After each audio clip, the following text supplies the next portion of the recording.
Hey, what is going on, guys? It's DK back at you with another video here to break down the Sunday night showdown slate between the Rams and the Browns. Real quick before I hop into it, I do really appreciate all the support I've been getting so far in these videos as well as the stream.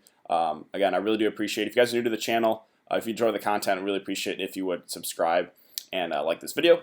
And yeah, with that out of the way, let's jump into it. So, Rams, Browns, we got an over-under right now sitting at 47.5. The Rams are 4-point favorites at the Browns. So before I get into the pricing, let's look at the snap counts for both teams through 2 weeks. So a couple things to note here for the Rams. One, Todd Gurley really just not getting as many snaps as he was last year, 70% and 64% each of the first couple of games. They seem comfortable giving Malcolm Brown a decent amount of work here, 27 and 36%. So really not as high on Gurley here just because he's really not getting the workload like he was last year. As far as the three receivers, I mean, this is pretty expected. They run three wide receivers. That's basically the whole game with Woods, Cooks, and Kupp. All three of those guys definitely in play here. The tight end situation, Higbee went down with an injury, and Gerald Everett picked up the rest of those snaps, playing on 71% there in week 2. So he's a guy we definitely can target here. I'll get to him in a sec, his price. And that's about it for the Rams and their snap count. So let's look at the Browns real quick. The Browns, Nick Chubb at 70 and 61% through 2 weeks. Now, they did say that they want to involve him more going forward in future games, so that's obviously a positive for Chubb. Dearness Johnson put in 39% of the snaps. Now, we got Hilliard back. He was out there in week 1, but Hilliard is back, so I assume Hilliard will be the number 2, Dearness Johnson will be the number 3.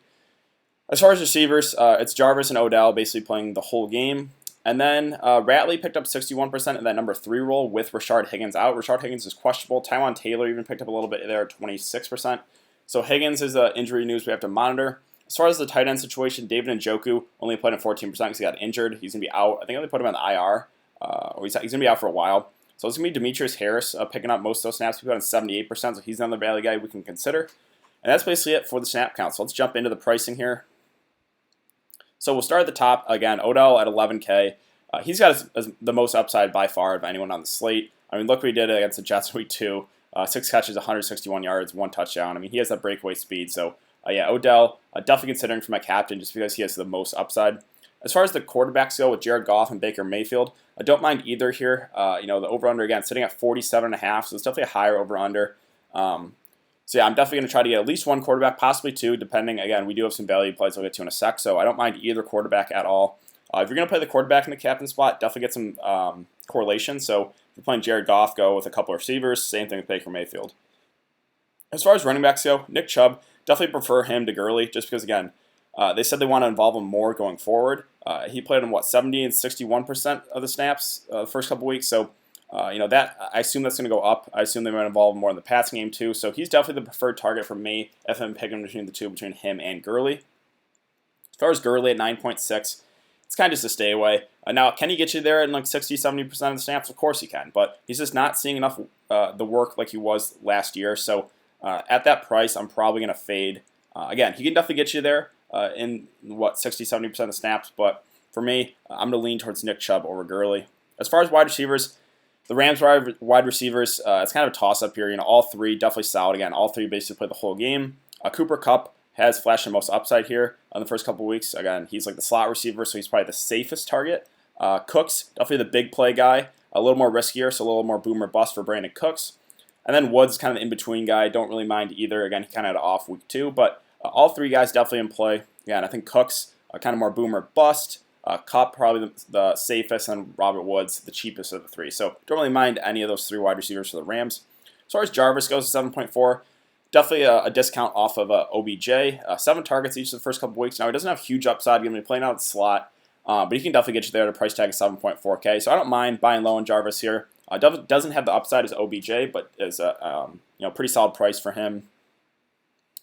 As far as defenses go, Rams, Browns, I'm probably going to stay away. Now, I get it if you want to target one of those guys or one of those defenses. I'll probably lean towards the Browns. I like playing the home defense. But yeah, this game should be, higher over under 47.5. I like targeting the defenses and the low over unders, like the Jags game on Thursday night played their defense. They got 16 or something. This one, again, a little more higher over under, so don't know if I want to target the defenses. As far as Malcolm Brown goes at 4.2, he's definitely viable. Again, going to be playing probably 30% of the snaps. They don't seem comfortable giving Gurley a huge workload, so Malcolm Brown definitely viable here at 4.2K. Again, Njoku's out, so I'll get to his backup here in a sec. The kickers, don't mind either. Again, my normal situation with the kickers is you can play one for your GPPs. You could play two if you really want to for cash, but I think there's better value plays. Don't mind either kicker. Don't really have a strong preference. Higgins, again, this is a situation we have to monitor. He's currently listed as questionable. If he plays, he'd be a solid target there at 2.8K. If he's out, it's going to be Ratley that picks up most of the snaps. Where is he at 2K?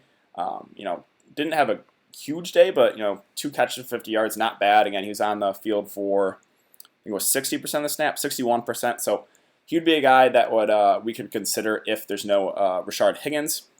Gerald Everett here with Higbee going down. I definitely think this is a pretty solid option at 2.4K. It doesn't have huge upside, but should play most of the game. So yeah, I think Gerald Everett, another solid value play. Same thing here with Demetrius Harris. Again, both starting tight ends out for their respective teams. Harris is going to pick up the starting role here for Cleveland. And yeah, should play most of the game there with no Njoku. So either tight end there, I think, are pretty solid value plays with Gerald Everett and Demetrius Harris. Ricky Seals-Jones could see an uptake too, but he's the backup, so I don't think we have to risk it if you're going with Seals-Jones. I know he does have a little bit of upside, playing with Arizona the last couple of years. He is a decent pass-catching tight end, but I think most of the work is going to go to Harris there. As far as the backup backs for the Rams, Hilliard was cleared from concussion protocol, so I assume he's going to take over the number 2 role. He's definitely a target here at 1.2K. I'd assume, probably, 20% of the snaps, so he's definitely still in play here. And then where is Dearness Johnson here at 400?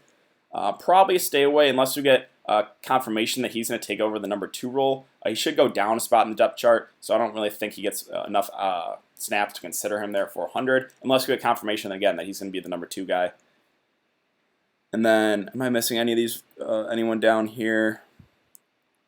Taiwan Taylor, again, he played in like 26% of the snaps. If you really want to get risky with no Higgins, I think you could take a shot there at 200, the flat minimum on the Showdown slate. But that's basically it for the price tags on these guys. Now, as far as captains go, again, I think OBJ has the most upside. I do want to get at least one of those quarterbacks, possibly 2 in my lineup, because there is value plays here. Again, those value guys that I like, the 2 tight ends with Everett and Demetrius Harris. You can go Ratley if there's no Higgins, as well as Hilliard here if he's going to be the backup at 1.2K.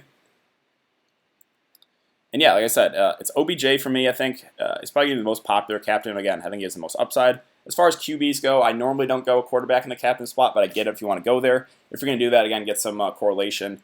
As far as running backs, again, I have him to lead towards Chubb, so he's definitely an option. The Browns seem like they want to give him more work. Cooper Kupp, I think, is probably my favorite Rams receiver, so he would be a captain I would consider. And then one of those cheap guys, if you really want to get risky, you could throw him in the captain spot and then go from there. If you go with, like, let's see. Say you go like Demetrius Harris at the captain spot, then you got 9.4K remaining, so you definitely could almost get like whoever else you want in your lineup. Still, like you got OBJ, both quarterbacks, 7.7K remaining. So that's just a thought too as well for roster construction. But yeah, I think that's going to do it for today's video, guys. So if you have been enjoying the content so far, I'd really appreciate it if you would like this video and subscribe if you haven't. If you have any questions, you can leave in the comment section down below. So it's important to follow me on Twitter. It will be in the description below. I'll give my thoughts as we get more injury news. Again, the only injury news we're really waiting on is Rashard Higgins. And I'll be back for another video breaking down the Monday Night Showdown slate. So I will see you guys then.